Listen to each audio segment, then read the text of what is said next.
오늘 예배에 참석하신 모든 분들을 주님의 이름으로 환영하고 축복합니다.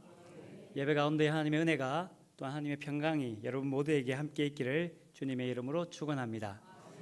그런 의미에서 우리 앞뒤 좌우에 계신 분들에게 이렇게 인사했으면 좋겠습니다. 예배 가운데에 하나님을 만나는 은혜가 함께 있기를 원합니다. 같이 인사하겠습니다. 하나님을 만나는 은혜가 함께 있기를 원합니다. 네. 원합니다만 맞으면 됩니다. 네. 오늘 우리가 설교 후에 부를 찬송이 있는데요. 어제 우리 청년들과 잠깐 만나는 시간들이 있었는데 모를 것 같다 그래서 예배 시작 전에 우리 말씀을 듣기 전에 오늘 말씀을 마치고 난 뒤에 부를 찬송을 같이 한번 먼저 불러보고 그리고 말씀을 함께 나누려고 합니다. 여호와 유월절이라는 찬송인데요. 우리 한번 같이 불러보겠습니다.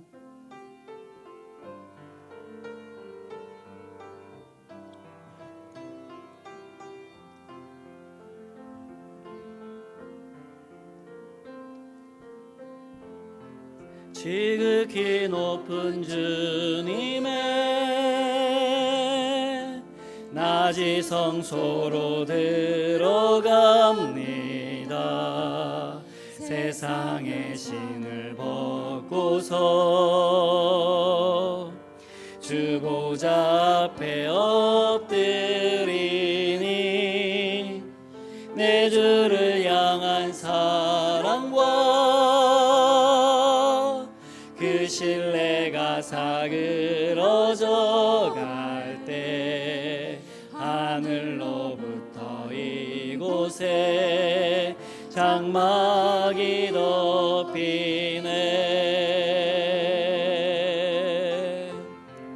이곳을 덮으소서. 이곳을 비추소서. 내 안에 무너졌던 모든 소망 다 회복하리니 이곳을 지나소서. 이곳을 만지소서. 내 안에 죽어가는 모든 예배 다 살아나리. 이곳을 덮으시옵소서. 이곳을 덮으소서. 이곳을 비추소서. 내 안에 무너졌던 모든 소망 다 회복하리니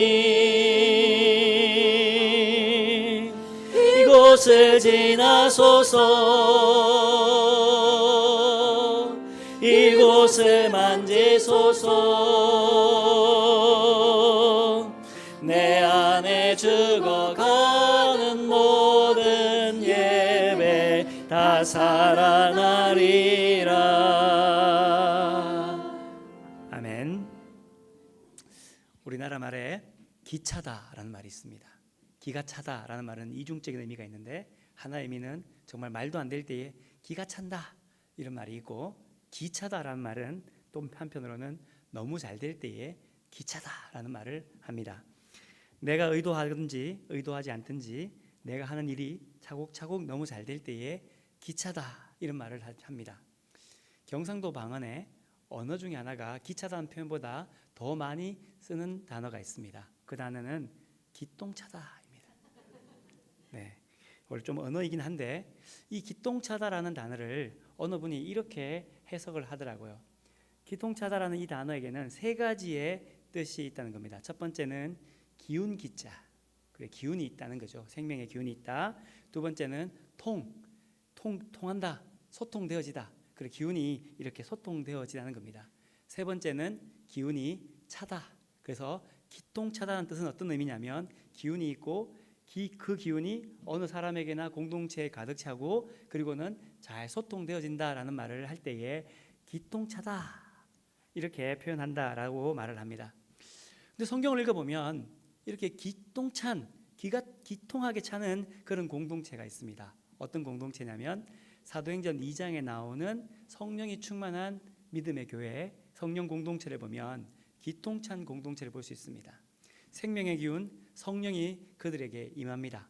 임하는 정도가 아니라 그들에게 충만하게 가득 차게 되죠. 그리고는 그 충만한 성령의 기운이 서로가 서로에게 소통되어지는 일들이 일어나게 됩니다. 어떻게 소통되어지냐면요, 그들이 각각 다른 나라 사람들이었는데 각각 다른 나라 사람들의 말로 자신들의 기도를 하는데 옆에 있는 사람들이 알아듣는 겁니다. 저 사람 왜 우리나라 말을 하지? 어떻게 저렇게 하지? 할 정도로 그들이 말을 할 때에 서로가 소통되어졌던 거죠. 여러분, 우리가 그럴 때 있지 않습니까? 같은 한국말을 하는데 소통 안 될 때 있지요. 하지만 믿음의 공동체인 성령의 공동체, 사도행전 2장에 나오는 공동체는 그들이 다른 말을 했지만 성령의 기운이 그들에게 충만해지고 성령의 기운이 그들에게 소통되어지니까 서로가 서로에게 소통되어지는 공동체가 되게 되었다는 겁니다. 우리 성산교회가 이런 교회가 되었으면 참 좋겠습니다. 근데 이 교회는 신약에만 있는 것이 아닙니다. 구약에도 보면 이러한 공동체 교회가 있습니다. 어디에 나타나냐면 에스겔서를 보면 그것이 나타납니다. 에스겔 선지자가 선포한 성경이 에스겔서입니다. 그때가 언제냐면 바벨론이 서들어와서 예루살렘 성전이 무너지고 예루살렘 성이 무너질 때였습니다. 에스겔 선지자는 이렇게 생각했습니다. 왜 하나님의 성전이, 하나님의 성인 이 시온 산성이 왜 무너질 수밖에 없을까? 그는 생각을 했습니다. 하지만 그는 그 성전이 무너질 수밖에 없는 이유를 찾았습니다. 그 이유가 무엇이냐면 에스겔 10장에 보면 여호와의 영광이 하나님의 성전을 떠났다라고 표현하고 있습니다. 하나님의 성전이 성전될 수 있고 하나님의 성이 하나님의 성이 될 수 있는 이유는 딱 한 가지, 여호와의 영광이, 하나님이 그 위에 임재하셨기 때문이라는 겁니다. 그런데 그 성전이 무너지고 성이 무너질 수밖에 없는 이유는 무엇이냐면 하나님의 영광이 그곳을 떠났다는 겁니다. 바꿔 이야기하면 다시 그 성전이 하나님의 성전이 되어지고 하나님의 성이 될 수 있는 그 근원이 무엇이냐? 하나님의 영광이 되돌아오게 되는 거죠. 그래서 에스겔서 계속 읽어보면 에스겔서 43장에 성전을 떠난 하나님의 영이 다시금 하나님의 성전으로 돌아오게 됩니다. 하나님의 영광이 44장에 성전에 가득하게 됩니다. 하나님의 영광이 가득한 성전에서 45장, 46장에 예배가 회복되게 됩니다. 그 회복된 예루살렘 성전에서 문지방에서 물이 흘러나옵니다. 처음에는 발목에, 그 다음은 무릎에, 그 다음은 허리에, 그 다음은 온몸을 잠글 만한 큰 강물이 되는데 그 강물에서 어떤 일이 일어나냐면 에스겔 47장 8절과 9절 말씀에 이렇게 말씀합니다. 이 물이 동쪽으로 향하여 흘러 아라바로 내려가서 바다에 이르리니 이 흘러내리는 물로 그 바다의 물이 되살아나리라. 이 강물이 이르는 곳마다 번성하는 모든 생물이 살고 또 고기가 심히 많으리니 이 물이 흘러 들어가므로 바닷물이 되살아나겠고 이 강이 이르는 각체의 모든 것이 살아나게 될 것이라고 말씀해 주고 있습니다. 하나님의 영광이 임한 공동체, 하나님과 사람 사이에 소통되어지는 공동체, 그리고 그곳에서 흘러나오는 물을 통하여서 그 물이 닿는 곳마다 모든 생물이 살아나게 되고 그 강이 이르는 모든 곳에서 하나님의 되살아남이 일어나게 될 것이라는 것을 에스겔 선지자를 통하여 우리에게 말씀해 주고 있고, 그리고 그 하나님의 영이 가득한 성전에서 일어난 일이라고 우리에게 말씀해 주고 있습니다. 그 고백이 오늘 우리가 부른 찬송입니다. 이곳을 덮으시옵소서, 이곳을 지나시옵소서, 이곳을 비추시옵소서, 이곳을 만지시옵소서. 그러면 하나님의 영이 덮여지면 내 속에 사라졌던 모든 소망이 회복되게 될 겁니다. 내 안에 죽어가던 모든 예배가 다시 살아나게 될 것입니다 라는 고백이 우리의 고백이고 성전의 고백인 줄 믿습니다. 하나님의 성령이 덮으시면, 하나님의 성령이 지나시면 무너졌던 공동체가 다시금 회복되게 될 것이고 무너졌던 마음이 다시금 회복되게 될 줄 믿습니다. 그 교회가 하나님의 교회, 성산교회가 되기를 주님의 이름으로 축원합니다. 이미 회복했던 그 공동체가 있습니다. 그 공동체가 어떤 공동체냐면 오늘 우리가 읽은 안디옥 교회의 공동체입니다. 우리가 잘 알다시피 안디옥 교회는 굉장히 유명한 교회입니다. 우리가 본받고 싶은 교회 중에 가장 유명한 교회가 안디옥 교회입니다. 그래서 요즘 분당에 있는 여러 교회들, 대형 교회들이 쓰는 캐치프라이즈가 뭐냐면 미셔널 처치, 선교적 교회라고 하는데, 그 선교적 교회의 시작점이 어느 교회냐? 오늘 우리가 읽은 안디옥 교회입니다. 바울과 바나바를 전도 여행을 보냈던 교회가 안디옥 교회입니다. 오늘 본문의 마지막에 보면 26절에 이렇게 말합니다. 안디옥에서 비로소 그리스도인이라 일컬음을 받게 되었다라고 말합니다. 그러니까 그리스도인이라는 이름을 붙여진 교회가 예루살렘 교회가 아니고 안디옥 교회였다라고 말합니다. 대단한 교회지요. 우리가 꼭 본받고 싶은 교회입니다. 그렇다면 이렇게 위대한 교회라면 무엇인가 우리가 생각하기에 좀 자립하고 경제적으로 좀 부유하고 사회적으로 명망이 있는 교회일 것이라고 우리는 생각하기가 쉽습니다. 교회 공동체를 이루고 있는 교회의 멤버십을 가진 성도들의 모습은 사회적으로나 경제적으로나 또한 지식적으로 좀 잘 사는 사람들, 좀 높은 사람들이 많았을 것이라고 생각되게 될 것입니다. 그런데 오늘 말씀을 보면 안디옥 교회는 그렇게 넉넉하거나 여유 있는 교회가 아니었습니다. 이 안디옥 교회가 어떻게 시작되었는가? 오늘 말씀을 조금 더 살펴볼 건데요. 안디옥 교회는 굉장히 유명한 교회였고 또 안디옥이라는 도시도 굉장히 유명한 도시였습니다. 그곳에 왜 성도들이 가게 되었는가 하면 이렇게 이야기합니다. 지도를 잠깐 보여주시겠어요? 지도를 보면 오늘 본문에 이렇게 말씀하지 않습니까? 스데반의 일로 일어난 환란으로 말미암아 흩어진 자들이 베니게와 구브로와 안디옥까지 이르렀다라고 말합니다. 제일 밑쪽에 보면 잘 보이시는지 모르겠지만 예루살렘이 있습니다. 그 예루살렘 위에 보면 페니키아가 있죠. 그 페니키아를 한국말로 바꾸면 음력을 하면 베니게가 됩니다. 그래서 예루살렘에서 박해를 피해서 먼저 페니키아로 갑니다. 그 다음 또 어디로 가냐면 여러분 중간에 보면 키프로스라는 섬이 있습니다. 바나바의 고향이었던 그곳을 뭐라고 부르냐면 구브로라고 부릅니다. 그들은 도망해서 페니키아로 갔다가 베니게로 갔다가 그 다음 구브로로 갔다가 그 다음 어디로 가냐면 안티오키아라고 하는 안디옥으로 가게 되는 것을 볼 수 있습니다. 당시 안디옥은 로마 제국의 3대 도시였습니다. 3대 도시가 어디였냐면 로마, 알렉산드리아 그리고 안디옥이었습니다. 로마는 로마 본토를 관장하는 도시였고 알렉산드리아는 북쪽 아프리카를 관장하는 도시였습니다. 안디옥은 터키와 동양을 관장하는 도시였습니다. 그러니 그곳은 그 많은 사람들이 모여 있었고 그리고 많은 사람들이 정치적으로나 경제적으로나 사회적으로나 문화적으로 굉장히 유명한 도시였죠. 당시 안디옥에 있었던 도시에 살았던 사람들의 수가 약 50만 명이나 되었다고 합니다. 춘천의 도시에 약 2배나 되는, 그것도 2000년 전에 그만큼 되니까 굉장히 큰 도시라는 것을 알 수가 있죠. 경제적으로는 부유한 도시였습니다. 사회적으로도 모든 행정 중심지가 그곳에 있었습니다. 그곳에서 모든 정치적인 활동도 일어나게 되었습니다. 그러다 보니 문화적으로 많은 다양한 인종들이 그 속에 있게 되었고 사람들은 대부분 다 경제적으로나 사회적으로나 지적으로 어느 정도의 수준이 있는 사람들이 많았던 것을 알 수가 있습니다. 그런데 안디옥에서 교회를 세운 그리스도인들은 그렇다면 그들의 정치적으로나 사회적으로나 경제적으로 뛰어난 사람이었느냐? 그렇지 않았던 것 같습니다. 오늘 교회를 이루는 사람들의 모습에 대해서 이렇게 이야기합니다. 19절에 보면 스데반의 일로 일어난 환란으로 말미암아 흩어진 자들이 베니게와 구브로와 안디옥까지 이르러 유대인에게만 말씀을 전했다라고 말씀해주고 있습니다.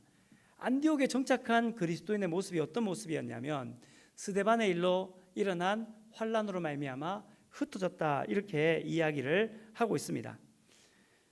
그 흩어진 자들이 누구냐면 이 사람에 대해서 사도행전 8장 1절에 이렇게 말씀합니다.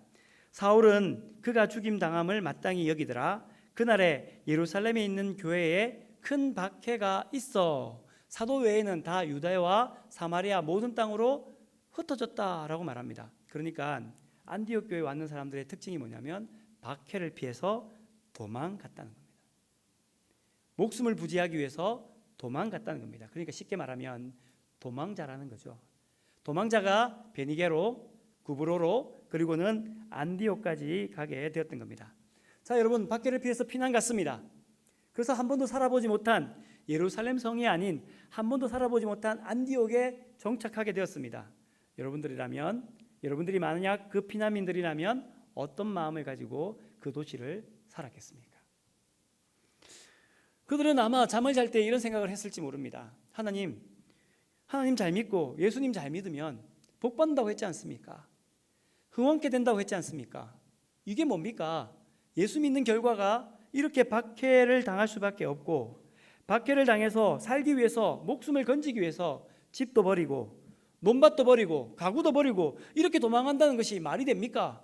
그런 한탄의 마음이 그들 마음속에 있을런지도 모릅니다. 잠을 잤습니다. 아침에 깨었습니다.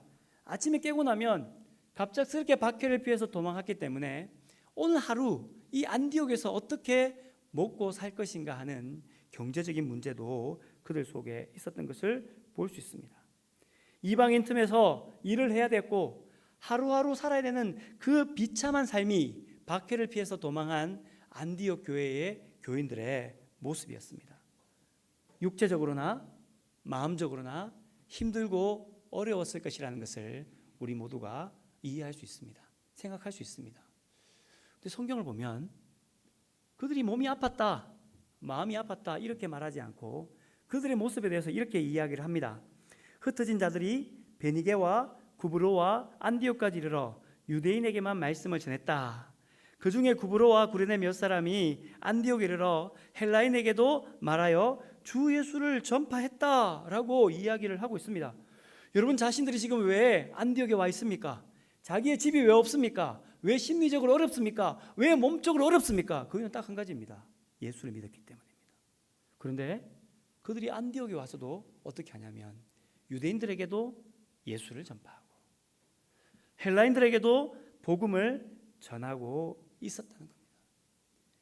그들의 육체적으로는 어려웠을지 모르지만 그들의 마음적으로는, 그들의 영적으로는 아파하거나 힘들어하지 아니하고 회복된 공동체로 주 예수를 그 자리에서 똑같이 유대인들에게, 헬라인들에게 전파하고 있었다는 거죠.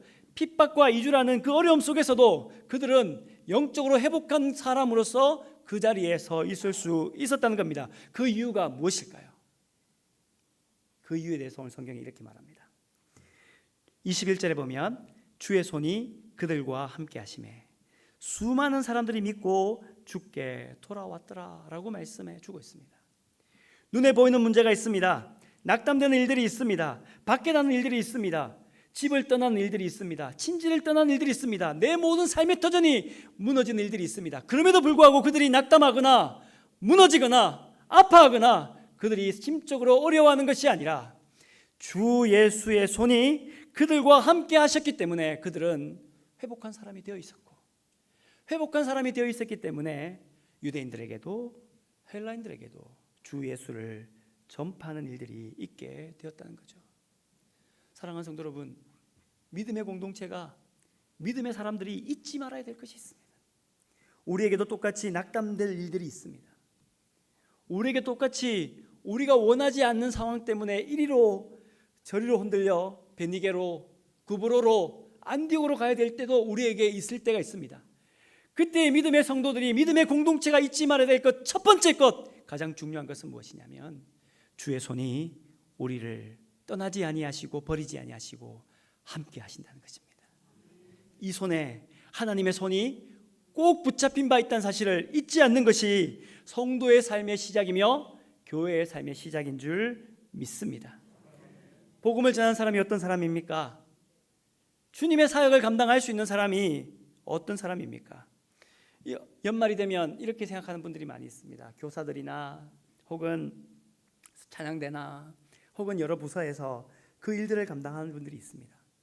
너무나도 열심히 일을 하다 보니, 몇 가지 일을 맡다 보니 내가 번아웃 되었다, 좀 쉬어야 되겠다, 올해는 좀 쉬고 내년에는 일을 해야 되겠다, 이렇게 생각하는 분들도 있을 수 있습니다.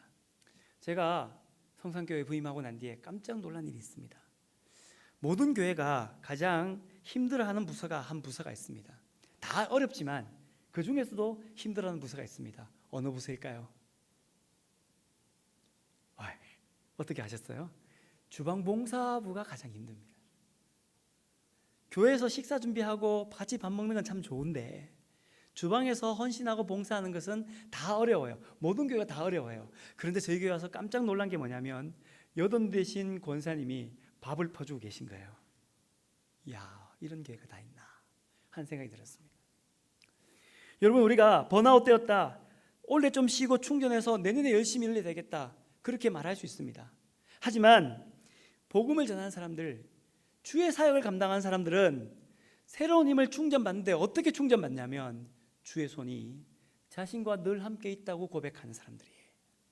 그 자리에서 자신의 자리를 지키고 힘들고 어려워도 낙담되어도 자기를 알아주지 않는 그 안디옥에 있음에도 불구하고 주의 손이 함께 있는 것을 믿는 사람들이 유대인에게도 말씀을 전하는 그 일들을 감당하고 헬라인에게도 말씀을 전하는 그 일들을 감당하듯이 주님이 맡기신 그 일자리를 내가 지키고 그 일들을 감당할 수 있게 되는 겁니다. 주의 자녀로 살아갈 수 있는 힘도 마찬가지입니다. 낙담되게 살아가는 일들이 있습니다. 낙심되는 일들이 있습니다. 무너지는 일들이 있습니다. 하지만 주의 손이 함께 하신다면 내가 그 일들을 넉넉히 이기며 살아갈 수도 있다고 믿고 그 회복의 자리로 나아가게 될 줄 믿습니다. 그 살림의 일들이, 그 회복의 일들이 오늘 하나님의 교회 성산교회와 예배드리는 모든 성도들에게 함께 있기를 주님의 이름으로 축원합니다. 안디옥 교회가요, 여기서 멈춰지는 것이 아니라 한 걸음 더 진일보합니다. 더욱더 놀라운 일들로 나아가게 되는 거죠. 그렇게 놀라운 일들로 나아가는 그 중심에 무엇이 있냐면 양육이 나타납니다. 수많은 사람들이 믿고 주님께 돌아오는 일들이 안디옥 교회에 있게 된 겁니다. 예루살렘 교회가 이 사람들의 소문을 듣습니다. 그래서 누구를 보내냐면 바나바를 안디옥까지 보내게 됩니다. 바나바가 와서 그들을 봤습니다. 하나님의 은혜를 보고 기뻐했습니다. 그리고는 어떻게 하냐면 이렇게 합니다. 모든 사람에게 굳건한 마음으로 주와 함께 머물러 있으라 권하였다라고 23절에 말씀해 주고 있습니다. 이 바나바 이름이 뜻이 뭔가요? 권위자, 위로를 권하는 사람, 위로를 잘하는 사람. 얼마나 잘했으면 그의 원래 이름이 요셉인데 교회에서는 뭐라고 부르냐면 그를 다 바나바라고 부른 겁니다. 안디옥 교회도 마찬가지입니다. 주 예수를 믿으라고 말씀하니 사람들이 예수를 받아들였습니다. 받아들였지만 여전히 그들에게는 똑같은 어려움이 있습니다. 박해가 있을 수도 있고, 또한 그 안디옥에 살아갈 때에 신앙인으로 살아간다는 것이 어렵고 힘들 수도 있습니다. 그때 이 바나바가 와서 어떻게 말하냐면 모든 사람에게 굳건한 마음으로 주와 함께 머물러 있으라라고 권하고 있다는 겁니다. 힘든 그들을 권하는 일들을 하는 거죠. 하나님의 교회도 마찬가지입니다. 낙담한 사람이 있을 수 있고요, 어려운 사람이 있을 수도 있습니다. 실망한 사람이 있을 수도 있습니다. 그때에 교회에 누가 필요하느냐? 바나바가 필요합니다. 굳건한 마음으로 주님과 함께 머물러 있어야 됩니다 라고 권하는 사람들이 있어야 된다는 거죠. 또 하나는 누구냐면 이 바나바가 이렇게 권하고 난 뒤에 가르쳐야 되겠다라고 생각하고 난 뒤 다소에 가서 사울을 찾으러 갑니다. 그리고는 그들이 만나서 안디옥으로 옵니다. 26절에 보면 만남에 안디옥에 데리고 와서 둘이 교회에 1년간 모여 있어 큰 무리를 가르쳤다라고 말씀해 주고 있습니다. 그들이 하나님 말씀으로 양육받고 그들이 하나님 말씀으로 회복되어질 때에 뭔가 모르게 그들의 모습이 변화되게 된 거예요. 바뀌어지게 된 겁니다.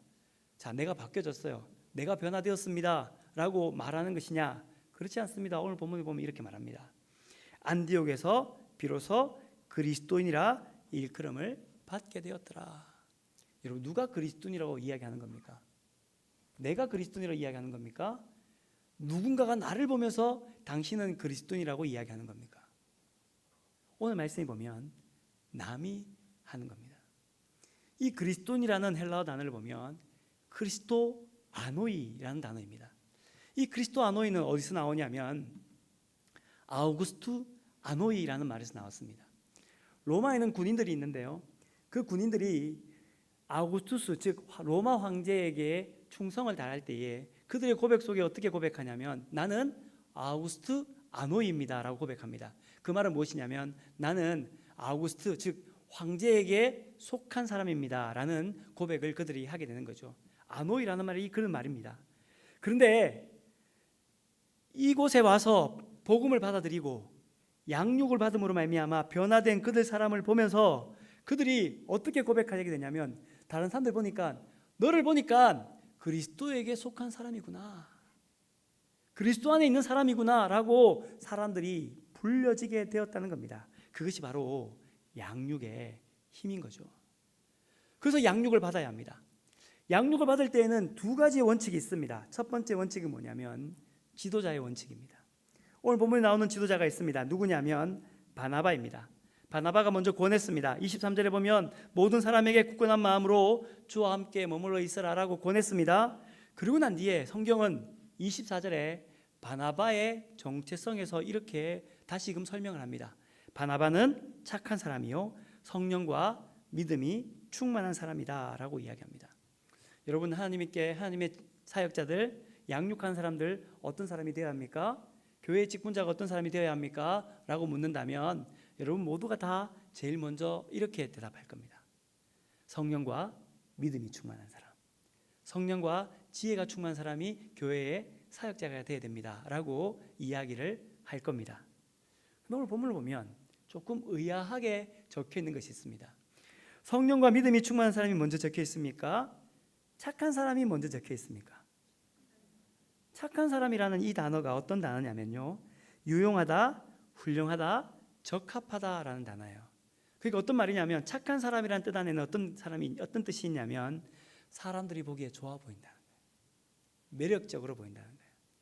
두 번째, 성령과 믿음이 충만한 사람이라는 말은 어떤 말이냐면 하나님 보시기에 좋은 사람이라는 겁니다. 이 두 가지가 원래는 우리가 생각할 때 이렇지 않습니까? 하나님 보시기에 좋은 사람, 그 다음 사람이 보기에 좋은 사람이라고 해야 되는데, 바나바를 설명할 때에는 먼저 사람이 보기 좋은 사람이 나오고 그 다음 하나님 보기 좋은 사람이 나온다는 거예요. 바나바가 이렇게 고백하는 겁니다. 모든 사람에게 굳건한 마음으로 주와 함께 머물러 있으라 라고 이야기를 합니다. 그때 사람들이 바나바의 이야기를 들을 수 있는 첫 번째가 뭐냐면, 하나님 보시기에도 좋았겠지만 그보다 먼저 사람들이 바나바의 이야기를 들었을 때 매력적이고 훌륭해 보이니까 저분의 이야기는 들어야 되겠다라고 생각한 거죠. 그래서 양육하는 지도자의 특징은 무엇이냐면 사람들 보기에 매력적이어야 됩니다. 그 매력은 어디서 나오느냐?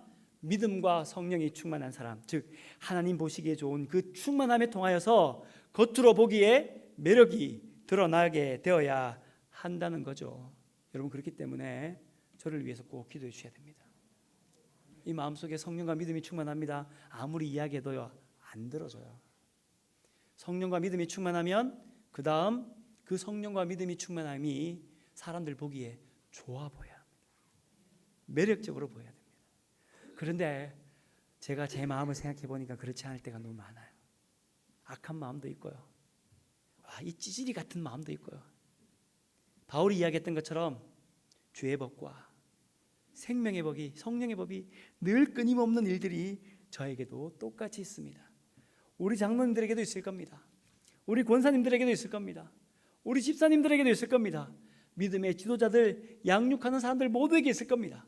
그때에 믿음과 성령과 믿음이 충만한 사람이 되어 그 충만함으로 많은 사람들에게 하나님 말씀을 전할 때에 충만한 은혜를 가지고 전할 수 있는 좋은 사람이 되기를, 양육의 첫 번째 원칙을 이루는 우리가 되어야 될 줄 믿습니다. 양육의 원칙 두 번째가 있습니다. 그것은 무엇이냐면 양육받는 사람들의 자세입니다.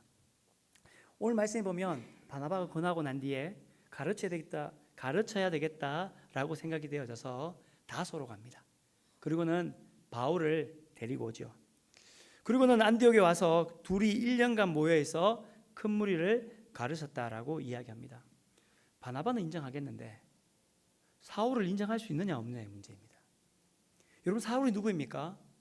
지금 오늘 이 안디옥 교회에서 교인들은 그 중에는 어떤 사람이 있었냐면 예루살렘에서의 박해를 피해서 그들이 오게 되었습니다. 예루살렘에서의 박해의 주동자가 누구냐면 사울입니다. 지금 내가 이렇게 힘들고 어렵고 집을 버리고 이 안디옥에 와 있어야 될 이유가 누구냐면 저 사울 때문인데, 바나바가 사울을 데리고 와서 하나님의 교회에서 말씀을 전한다고 하는 겁니다. 제가요 다른 사람 이야기는 다 듣겠는데 저 사람 사울 이야기는 못 듣겠어요. 저 사람이 어떤 사람인 줄 압니까? 믿음의 공동체를 얼마나 박했는지 몰라요. 스데반 집사를 죽인 사람이 저 사람이라니까요. 들을 수 없어요. 그렇게 생각할지 모릅니다. 하지만 그 사람들은 사울을 반대하지 않았습니다. 바나바와 사울이 1년 동안 가르쳤던 그 시간 속에서 복음을 복음답게 받아들였습니다. 복음이 무엇인지, 은혜가 무엇인지, 하나님이 얼마나 자기를 사랑하는지 그 사실을 깨닫는 시간이 1년이었습니다. 그 양육받는 자들이 좋은 밭이 되어서 말씀의 씨앗이 심겨지고 그 씨앗이 자라나 30배, 60배, 100배의 열매를 맺음으로 말미암아 그들의 모습이 조금씩 그리스도인으로 변화되어져 갔습니다. 그리스도의 장성한 분량까지 변화되어져 갔습니다. 그들의 모습을 바라보면서 사람들이 어떻게 고백하냐면 너 보니까 그리스도인이구나 라고 이름이 붙여지게 되었다는 거죠. 반주를 해주시겠어요? 사랑하는 성도 여러분, 우리 교회도 이 근화동에 이 춘천지역에 성산교회 다니는 성도들을 보면 야, 저 사람들 그리스도인이구나,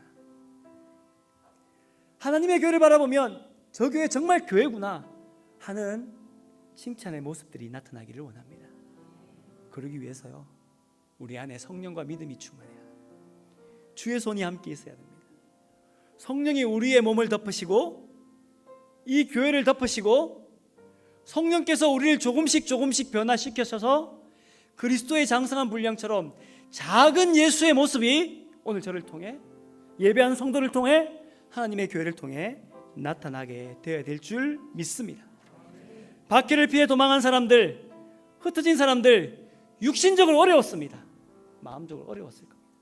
그러나 그의 안에 주의 손이 함께하고 주의 성령이 그들을 덮으시고 그의 안에 양육하고 양육받는 일들이 일어나고 그로 말미암아 조금씩 변화되는 일들이 일어날 때에 그들을 통하여 하나님의 놀라운 역사가 안디옥 교회를 통하여 일어났던 것처럼 오늘 우리 교회를 통하여, 저를 통하여 일어날 줄 믿습니다. 오늘 이 시간 함께 찬양으로 고백합시다. 이곳을 덮으시옵소서, 이곳을 비추시옵소서, 이곳을 지나가 주시옵소서, 하나님 이곳을 만져주시옵소서. 그러면 우리의 소망이 회복될 것입니다. 우리의 예배가 회복될 것입니다. 성도가 회복될 줄 믿습니다. 교회가 교회될 줄 믿습니다. 함께 우리의 입으로 이 찬양으로 함께 고백하며 나아가겠습니다. 지극히 높은 주님의 낮이 성소로 들어갑니다. 세상의 신을 벗고서 주 보좌 앞에 엎드리니 내 주를 향한 사랑과 그 신뢰가 사그러져 갈 때, 그 신뢰가 사그러져 하늘로부터 이곳에 장막이 덮이네, 하늘로부터 이곳에 장막이 덮이네.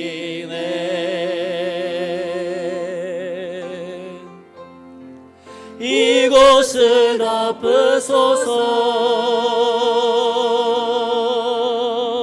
이곳을 비추소서. 내 안에 죽어가는 모든 소망 다 회복하리니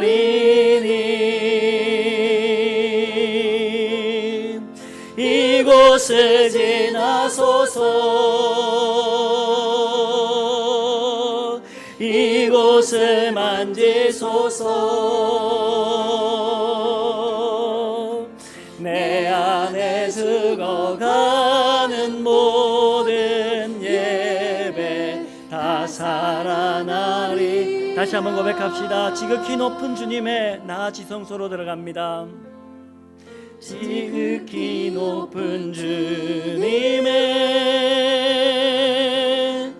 낮이 성소로 들어갑니다. 세상의 신을 벗고서 주 보좌 앞에 엎드리니 내 주를 향한 사랑과 그 신뢰가 사그러져 갈 때 하늘로부터 이곳에 장막이 덮이네. 이곳을 덮으소서, 이곳을 덮으소서,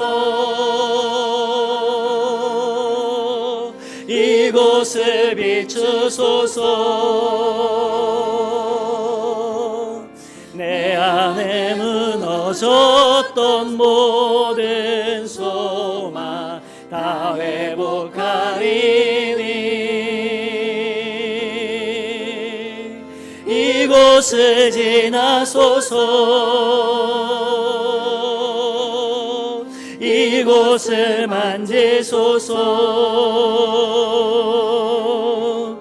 내 안에 죽어가는 모든 예배 다 살아나 이곳을 덮으시옵소서. 하나님, 이곳을 덮으소서, 이곳을 덮으소서, 이곳을 비추소서, 이곳을 비추소서. 내 안에 무너졌던 모든 소망 다 회복하리니 이곳을 지나소서, 이곳을 지나소서, 이곳을 만지소서, 이곳을 만지소서. 내 안에 죽어가는 모든 예배 다 살아나리라. 하나님 아버지 감사합니다. 우리를 덮으시고 주의 손이 늘 우리와 함께 해주시니 감사를 드립니다.